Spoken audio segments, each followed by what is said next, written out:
5ാം ക്ലാസ്സിലെ എൻ്റെ പ്രിയപ്പെട്ട കൂട്ടുകാരെ, നിങ്ങൾക്ക് നിങ്ങളുടെ അടിസ്ഥാന ശാസ്ത്രം ബേസിക് സയൻസിൻ്റെ പുതിയൊരു ക്ലാസ്സിലേക്ക് സ്വാഗതം. നിങ്ങൾക്ക് പുതിയ പുസ്തകമാണല്ലോ പഠിക്കാനുള്ളത്.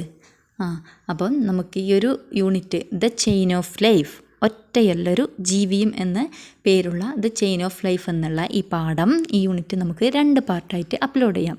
നമുക്ക് കുറേ കാര്യങ്ങളൊക്കെ നിങ്ങൾക്ക് മനസ്സിലാവുന്ന തരത്തിൽ വിശദീകരിച്ച് പറഞ്ഞു പോയി 2 പാർട്ടായിട്ട് അപ്ലോഡ് ചെയ്യാം. സമയം കളയണ്ട, നമുക്ക് വേഗം വീഡിയോയിലോട്ട് കിടക്കാം. ഒറ്റയല്ലൊരു ജീവിയും, the chain of life. Observe the picture. ഇവിടെ ഒരു പിക്ചർ കൊടുത്തിട്ടുണ്ടല്ലോ. ഇവിടെ ഒരു പിക്ചർ കൊടുത്തിട്ടുണ്ട്. ഈ പിക്ചർ ഒന്ന് ഒബ്സേർവ് ചെയ്യണം, ഒന്ന് നിരീക്ഷിക്കൂ. എന്തൊക്കെയാണ് അവിടെ ഉള്ളത്? Which bird is in the picture. ഇവിടെ കാണുന്ന ഈ ബേർഡ് എന്താണ്? ഈ ബേർഡ് ഏതാണ്? What is its main food. അതിൻ്റെ മെയിൻ ഫുഡ് എന്താണെന്ന് കണ്ടെത്തി എഴുതണം. Where is this bird usually seen. എവിടെയാണ് സാധാരണയായിട്ട് ഈ ബേർഡ് സാധാരണയായിട്ട് എവിടെയാണ് കാണപ്പെടുന്നത്? What could be the reason for that. അതിന് റീസൺ എന്താണ്? അതിനൊക്കെ ഉള്ള ആ ചോദ്യങ്ങൾക്കുള്ള ഉത്തരം ഇവിടെ ഒരു ബോക്സിലായിട്ടുണ്ട്. The kingfisher lives in burrows on river banks or near ponds. They mostly choose places near water source where they can fish. അപ്പോൾ ഇതിൻ്റെ പേരെന്താണെന്നാണ് പറഞ്ഞത്? കിങ്ഫിഷർ, പൊന്മാൻ എന്നാണ് ഇതിൻ്റെ പേര്. ഇത് സാധാരണയായിട്ട് എവിടെയാണ് കാണപ്പെടുന്നതെന്നോ? കുളക്കരയിലോ ഉള്ള മാളങ്ങളിലോ നദീതീരത്തൊക്കെയാണ് ഈ പൊന്മാൻ താമസിക്കുന്നത്. അതിന് കാരണം എന്താണെന്നറിയാമോ? അവരുടെ മെയിൻ ഫുഡ് എന്ന് പറയുന്നത് ഫിഷാണ്. ഫിഷ് ആയതുകൊണ്ട് തന്നെ അവയ്ക്ക് ഫിഷിനെ ഇരയാക്കാൻ, ഫിഷിനെ പിടിക്കാൻ വേണ്ടിയിട്ട് അതിന് സൗകര്യപ്രദമായിട്ട് അവ ഇത്തരത്തിലുള്ള സ്ഥലങ്ങളിലാണ് താമസിക്കുന്നത്. ജലസ്രോതസ്സുകൾ എന്നൊക്കെ പറയുമ്പോൾ എന്താണ്? റിവർ, പോണ്ട്, കിണർ, ഇതൊക്കെ ജലസ്രോതസ്സുകളാണ്. അപ്പോൾ മീനിനെ പിടിക്കാൻ സൗകര്യപ്രദമായിട്ടുള്ള കുളക്കരകളിലും റിവറിൻ്റെ സൈഡിലൊക്കെ ഉള്ള മാളങ്ങളിലാണ് ഇവ താമസമാക്കുന്നത്. ഇതിൻ്റെ പേര് കിങ്ഫിഷർ എന്നാണ്. അടുത്തതായിട്ട്, there are many creatures around us who eat various kind of food. നമുക്ക് ചുറ്റും ഒരുപാട് ജീവികളുണ്ടല്ലേ. അവയൊക്കെ എല്ലാവരും ഒരേ തരത്തിലുള്ള ആഹാരമാണോ ഭക്ഷിക്കുന്നത്? ആണോ? അല്ലല്ലേ, ഡിഫറെൻറ്റ് കൈൻഡ്സ് ഓഫ് ഫുഡാണല്ലേ ഭക്ഷിക്കുന്നത്. നമ്മൾ വീട്ടിൽ വളർത്തുന്ന ആടുകൾ ഭക്ഷിക്കുന്ന ഭക്ഷണമല്ല വീട്ടിൽ വളർത്തുന്ന പട്ടി ഭക്ഷിക്കുന്നത്. ആണോ? വ്യത്യസ്തമായിട്ടുള്ള ഫുഡല്ലേ അവർ കഴിക്കുന്നത്. What are the different types of food that they eat. അവർ കഴിക്കുന്ന ഡിഫറെൻറ്റ് ടൈപ്സ് ഓഫ് ഫുഡ് ഏതൊക്കെയെന്നാണ് ഇവിടെ ചോദ്യം. ഒന്ന് കണ്ടെത്തി എഴുതണം. നിങ്ങൾ അത് ഒന്ന് നിരീക്ഷിച്ച് ഒന്ന് കണ്ടെത്തി അവിടെ എഴുതണം. നമ്മൾ പറഞ്ഞു കൗ, ഗോട്ടൊക്കെ കഴിക്കുന്ന ആഹാരമല്ല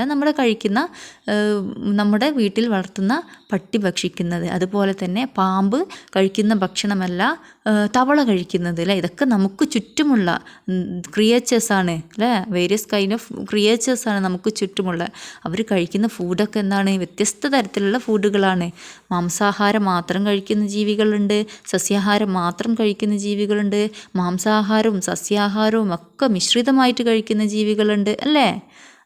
ഇവിടെ നമുക്കൊരു ആടിൻ്റെ ചിത്രം കൊടുത്തിട്ടുണ്ട്.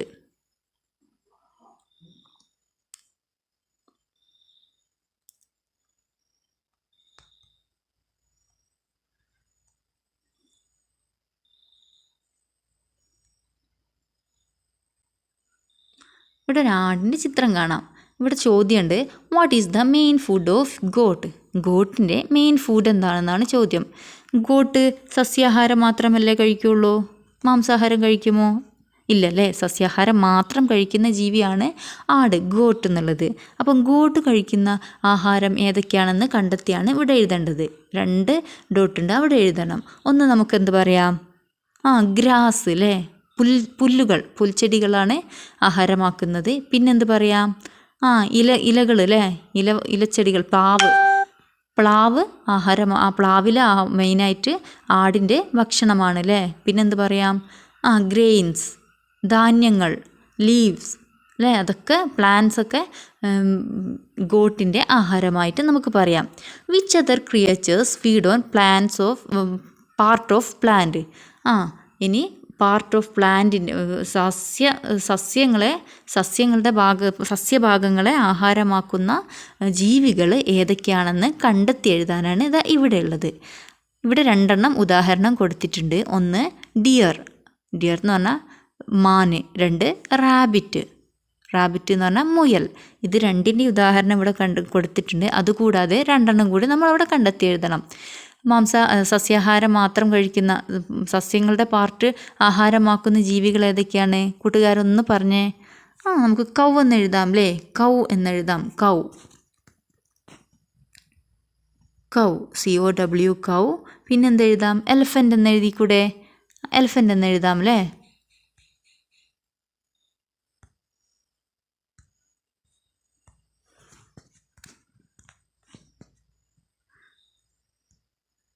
കൗ, എലഫൻ്റ്.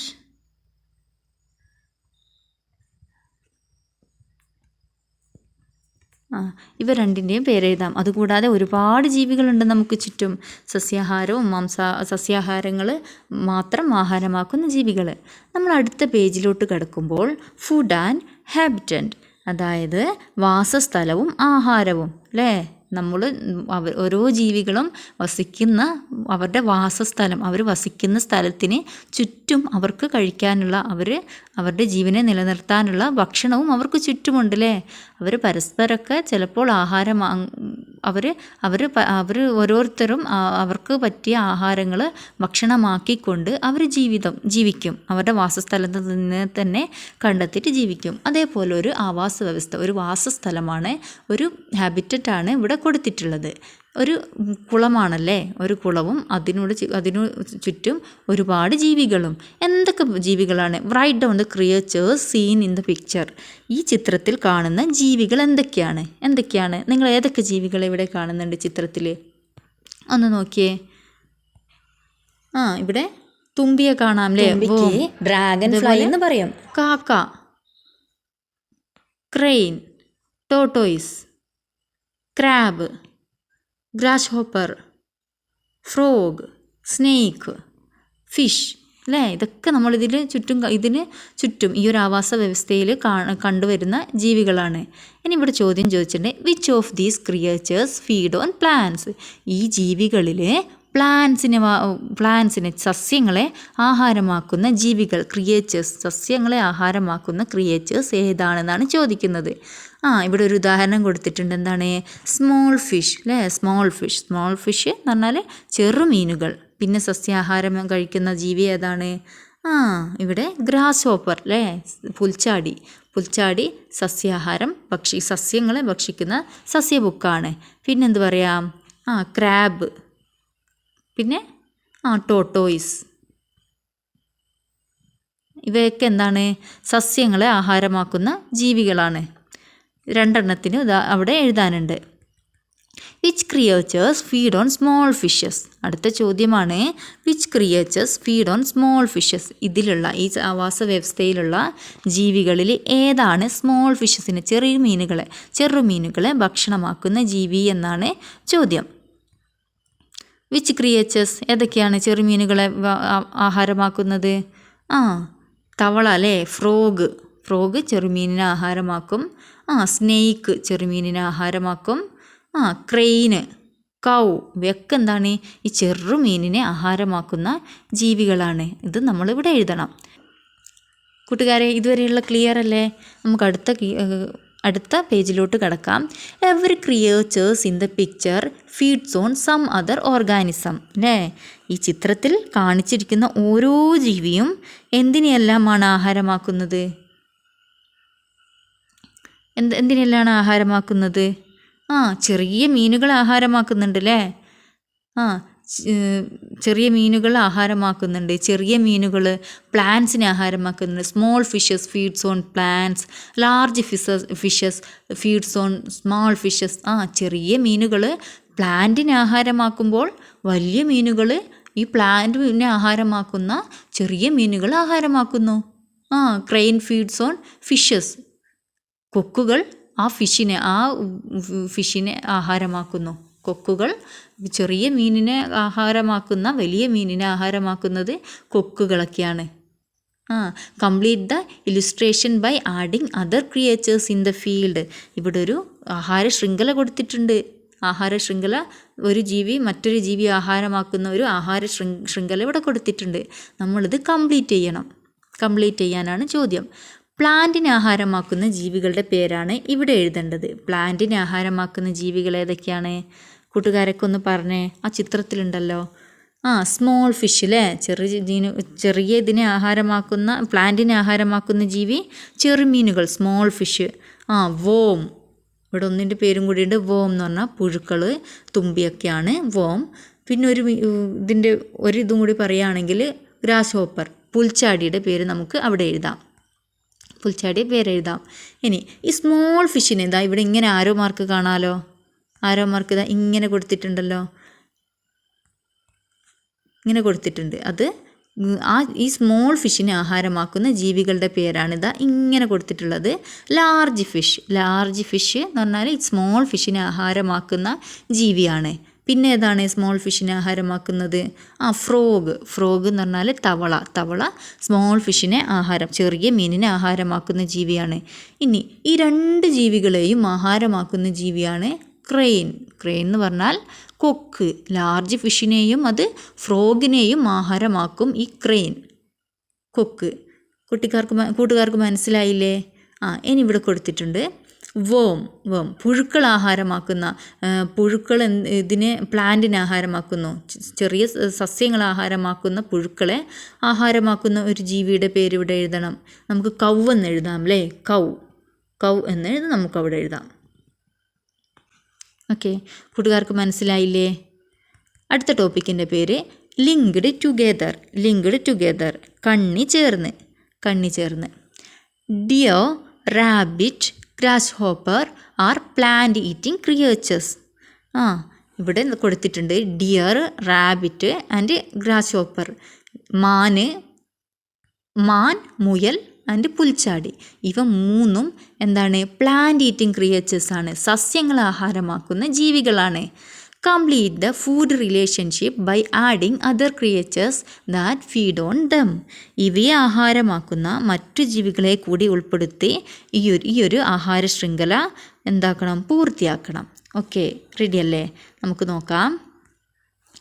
പ്ലാന്റിനെ ആഹാരമാക്കുന്ന ഡിയറിനെ ആഹാരമാക്കുന്ന ഒരു ജീവിയുടെ പേര് ഇവിടെ എഴുതണം. മാനിനെ ആഹാരമാക്കുന്ന ഒരു ജീവിയെ നമുക്ക് എന്തെഴുതാം? ലയൺ എന്നെഴുതാം അല്ലേ? ലയൺ. കാട്ടിൽ നമ്മൾ ഡിസ്കവറി ചാനലൊക്കെ കാണുന്നതാണ്. ലയൺ എന്നെഴുതാം. രണ്ടാമത് റാബിറ്റ്. പ്ലാന്റിനെ ആഹാരമാക്കുന്ന റാബിറ്റിനെ ആഹാരമാക്കുന്ന ഒരു ജീവിയുടെ പേര് ഇവിടെ എഴുതണം. ഏതാണ്? നമുക്ക് കുറുക്കൻ എന്നെഴുതാം അല്ലേ? കുറുക്കൻ. ഫോക്സ് എന്നെഴുതാം. പ്ലാന്റിനെ ആഹാരമാക്കുന്ന ഗ്രാസ് ഹോപ്പർ. അവയെ ആഹാരമാക്കുന്ന ഒരു ജീവിയുടെ പേര് ഇവിടെ എഴുതാം. നമുക്കിവിടെ ഇത് ചെറിയൊരു ജീവിയാണ്, അപ്പോൾ ചെറിയൊരു ജീവിയുടെ പേര് എഴുതാം. തവള എന്നെഴുതാം. ഫ്രോഗ് എന്നെഴുതാം. അടുത്ത ചോദ്യം. Present the complete food relationship in the class.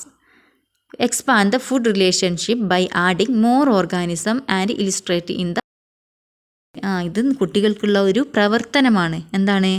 പൂർത്തിയാക്കിയ നമ്മൾ നേരത്തെ ചെയ്തില്ലേ, പ്ലാന്റ്, ഡിയർ, ഹാബിറ്റ്, മുകളിൽ ചെയ്ത ഈ പൂർത്തിയാക്കിയ ആഹാരബന്ധം ക്ലാസ്സിൽ അവതരിപ്പിക്കണം. നിങ്ങളുടെ ക്ലാസ്സിൽ ടീച്ചർ പറയുന്നത് പോലെ നിങ്ങളത് അവതരിപ്പിക്കുക. കൂടുതൽ ജീവികളെ ഉൾപ്പെടുത്തി ആഹാരബന്ധം വിപുലീകരിച്ച് ശാസ്ത്ര പുസ്തകത്തിൽ ചിത്രീകരിക്കുക. ഈ ഒരു ആഹാര ശൃംഖല അതിൽ അവസാനിക്കില്ല. പ്ലാന്റിനെ ആഹാരമാക്കുന്ന ഡിയറിനെ ലയൺ ആഹാരമാക്കിയാൽ ലയണിനെ ആഹാരമാക്കുന്ന വേറെ ജീവികളുണ്ടാകും. പ്ലാന്റിനെ ആഹാരമാക്കുന്ന റാബിറ്റിനെ ആഹാരമാക്കിയ നമ്മൾ ഫോക്സ് എന്ന് എഴുതിയില്ലേ, ആ ഫോക്സിനെ ആഹാരമാക്കുന്ന വേറെ ജീവികളുണ്ട്. ഗ്രാസ് ഹോപ്പറിനെ നമ്മൾ ഫ്രോഗ് എന്ന് എഴുതിയാൽ ഫ്രോഗിനെ ആഹാരമാക്കുന്ന മറ്റ് ജീവികളുണ്ട്. അങ്ങനെ ഈ ആഹാര ശൃംഖല വളരെ വലുതാണ്. പരസ്പരം ഒരു ആഹാരം ഭക്ഷിക്കുന്ന മറ്റൊരു ജീവിയൊക്കെ ഉണ്ട്. ഒരു ജീവിയെ ഭക്ഷിക്കുന്ന മറ്റൊരു ജീവി, ആ ജീവിയെ ഭക്ഷിക്കുന്ന വേറൊരു ജീവി, അങ്ങനെ ആ ഒരു ശൃംഖല അങ്ങോട്ടും ഇങ്ങോട്ടും ഒക്കെ ആയിട്ട് ഇങ്ങനെ മാറി നിൽക്കും. Living beings depend one another for food. Living beings, ജീവനുള്ള ജീവികളൊക്കെ ഒന്ന് മറ്റൊന്നിനെ ആഹാരമാക്കുന്നുണ്ട്. This interrelationship among them is called food web. ഈ ഒരു ഇൻ്റർ റിലേഷൻഷിപ്പിനെ, ഈ ഒരു പരസ്പര ബന്ധത്തെ എന്താണ് പറയുന്നത്? ആഹാര ശൃംഖലാജാലം, ഫുഡ് വെബ് എന്ന് പറയുന്നു. ആഹാര ശൃംഖലാജാലം ഫുഡ് വെബ് എന്ന് പറയുന്നു. കൂട്ടുകാർക്ക് മനസ്സിലായോ? ജീവനുള്ള ജീവികൾ ഭക്ഷണത്തിന് വേണ്ടി ഒന്ന് മറ്റൊന്നിനെ ആശ്രയിക്കുന്നുണ്ട് അല്ലേ? നമ്മൾ പറഞ്ഞു പ്ലാന്റിനെ ആഹാരമാക്കുന്ന ഡിയർ ഗ്രാസ് ഹോപ്പറിനെ തവള ആഹാരമാക്കുമ്പോൾ തവളയെ പാമ്പ് ആഹാരമാക്കുന്നു. പാമ്പിനെ മറ്റ് ജീവി ഏതാണ്? കാക്ക ആഹാരമാക്കുന്നു. കാക്കയെ കുറുക്കൻ ആഹാരമാക്കുന്നു. കുറുക്കനെ കഴുകൻ ആഹാരമാക്കുന്നു. അങ്ങനെ എന്താ കഴുകനെയൊക്കെ കടുവയും പുലിയൊക്കെ ആഹാരമാക്കുന്നു. അങ്ങനെ പരസ്പരം എന്താണ് ആ ശൃംഖല ഇങ്ങനെ വിപുലീകരിച്ച് പോവുകയാണ്. അത്തരത്തിലൊരു ശൃംഖലയാണ് നിങ്ങൾക്കിവിടെ താഴെ കൊടുത്തിട്ടുള്ളത്. അത്തരത്തിലൊരു ശൃംഖലയാണ്. അതൊന്ന് ചെക്ക് ചെയ്ത് നോക്കാം.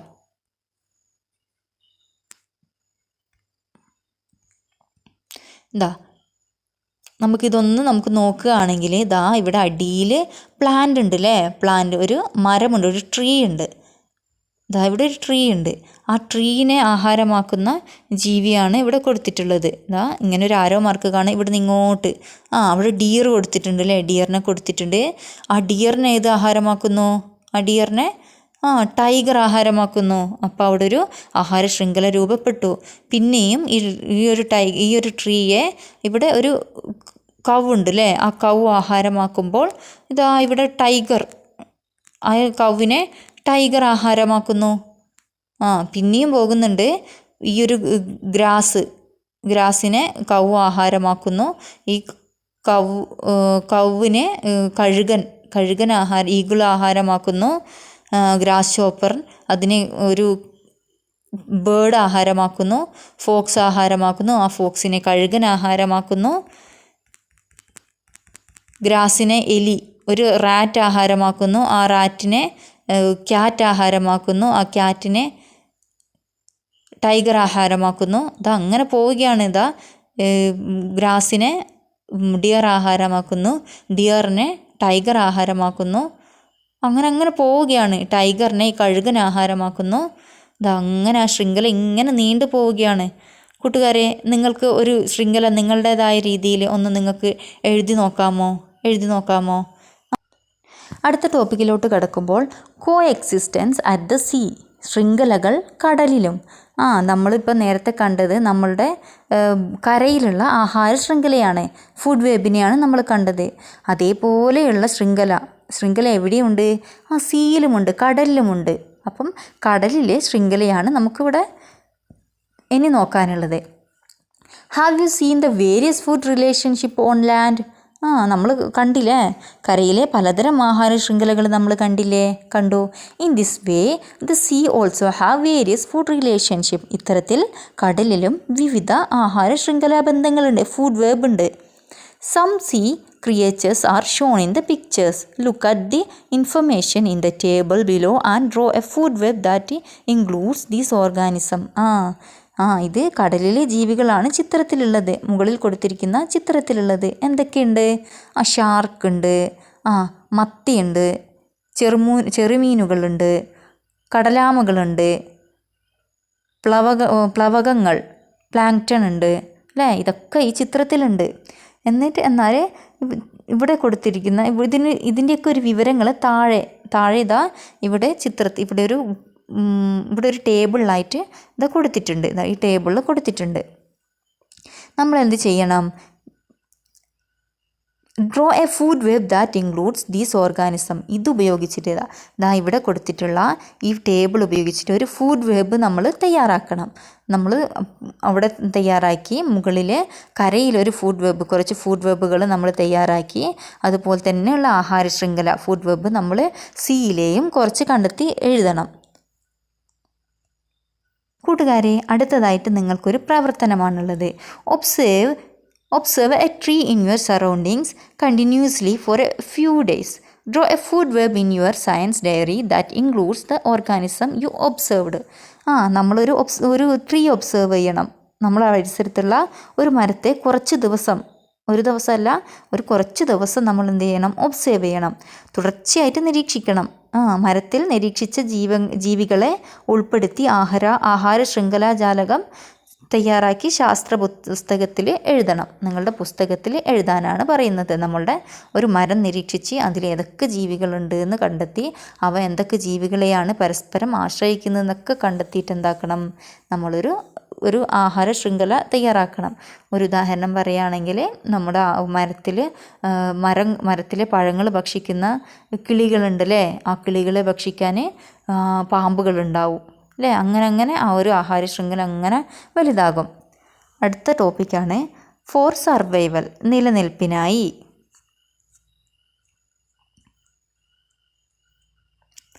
Observe the picture. വീണ്ടും കൂട്ടുകാരെ, ഇവിടെ ഒരു ചിത്രം കൊടുത്തിട്ടുണ്ട്. നമ്മളിത് ഒബ്സേർവ് ചെയ്യണം, നിരീക്ഷിക്കണം. ഇതിലെന്തൊക്കെ ജീവികളുണ്ട് നിങ്ങൾക്ക് കാണാമല്ലോ. ഒരു കുളത്തിൽ ഒരു ജീവിക്ക് ജീവിക്കണമെങ്കിൽ, മത്സ്യത്തിനൊക്കെ ജീവിക്കണമെങ്കിൽ എന്തൊക്കെ കമ്പോണൻസ്, എന്തൊക്കെ ഘടകങ്ങൾ ആവശ്യമായിട്ടുണ്ട്? എന്തൊക്കെ ഘടകങ്ങൾ ആവശ്യമായിട്ടുണ്ടാകും? ഇവിടെ കൊടുത്തിട്ടുണ്ട് സൺലൈറ്റ് അല്ലേ, സൺലൈറ്റ് വേണം. പിന്നെ അക്വാറ്റിക് പ്ലാന്റ്സ് എന്ന് പറഞ്ഞാൽ കുളത്തിൻ്റെ അടിയിൽ ജലസസ്യങ്ങൾ അല്ലേ, ജലസസ്യങ്ങൾ ആവശ്യമുണ്ട്. പിന്നെന്താ ആവശ്യമുണ്ട്? ഓക്സിജൻ ആവശ്യമുണ്ടല്ലേ. ഓക്സിജൻ ഇല്ലാതെ, ജലത്തിൽ ഓക്സിജൻ ഇല്ലെങ്കിൽ അവിടെയുള്ള ജീവികൾക്ക് നിലനിൽപ്പില്ല. ഓക്സിജൻ്റെ ആവശ്യമുണ്ട്. പിന്നെന്തൊക്കെ ആവശ്യമുണ്ട്? സൺലൈറ്റ് ആവശ്യമുണ്ട്. Categorise and list the components of the pond. ഈ ഒരു കുളത്തിലുള്ള ഘടകങ്ങളെ എന്തെല്ലാമാണെന്ന് പട്ടികപ്പെടുത്തണം, കാറ്റഗറൈസ് ചെയ്യണം. എങ്ങനെയാണ് കാറ്റഗറൈസ് ചെയ്യേണ്ടത്? Living things and non living things. Living things എന്ന് പറഞ്ഞാൽ ജീവനുള്ളവ, നോൺ ലിവിങ് തിങ്സ് എന്ന് പറഞ്ഞാൽ ജീവനില്ലാത്തവ. ഒരു കുളത്തിൽ എന്തെല്ലാം ജീവനുള്ള വസ്തുക്കൾ ഉണ്ടാകും? കൂട്ടുകാരൊക്കെ ഒന്ന് പറഞ്ഞേ, എന്തൊക്കെ ഉണ്ടാകും? ഫിഷ് ഉണ്ടാവും അല്ലേ, ഫിഷ്. പിന്നെ ജീവനുള്ള ഫിഷ് ഉണ്ട്, സ്മോൾ ഫിഷസ് ഉണ്ടാകും. പിന്നെ ഫ്രോഗ് അല്ലേ, ഫ്രോഗ് എന്ന് പറഞ്ഞാൽ തവളകളുണ്ടാകും. ഡക്ക് അല്ലേ, ഡക്ക് ഉണ്ട്. പിന്നെ ടോട്ടോയിസ് ഉണ്ട്. പിന്നെന്താണുള്ളത്? ക്രാബ് ഉണ്ട് അല്ലേ, ഞണ്ടുകൾ, ക്രാബ് ഉണ്ട്. ഇതൊക്കെ അതിലുള്ളവയാണ്. അതൊക്കെ നമ്മൾ ലിസ്റ്റ് ഔട്ട് ചെയ്യണം. നോൺ ലിവിങ് തിങ്സ് എന്ന് പറയുമ്പോൾ സാൻഡ്, മണലുകൾ അല്ലേ, മണ്ണ്, soil, sand, soil, stone, water, air, ഇതൊക്കെ എന്താണ്? നോൺ ലിവിങ് തിങ്സിൽ നമുക്കിവിടെ ലിസ്റ്റ് ഔട്ട് ചെയ്യാം. കൂട്ടുകാരെ, അടുത്ത ടോപ്പിക്ക് ഇനിയുള്ള ടോപ്പിക്കുകളൊക്കെ നമുക്ക് അടുത്ത വീഡിയോയിൽ ഡിസ്കസ് ചെയ്യാം. എല്ലാം കൂടി ഒരു ദിവസം ഒരുമിച്ച് കേൾക്കേണ്ട ആവശ്യമില്ല. നിങ്ങൾ കൂട്ടുകാരൊക്കെ ഈ വീഡിയോ കണ്ടിട്ട് ഇഷ്ടപ്പെട്ടാലൊന്ന് ലൈക്ക് ചെയ്യുകയും സബ്സ്ക്രൈബ് ചെയ്യുകയും ചെയ്യണേ. നമുക്ക് അടുത്ത വീഡിയോ ആയിട്ട് കാണാം. Till then bye. Thank you.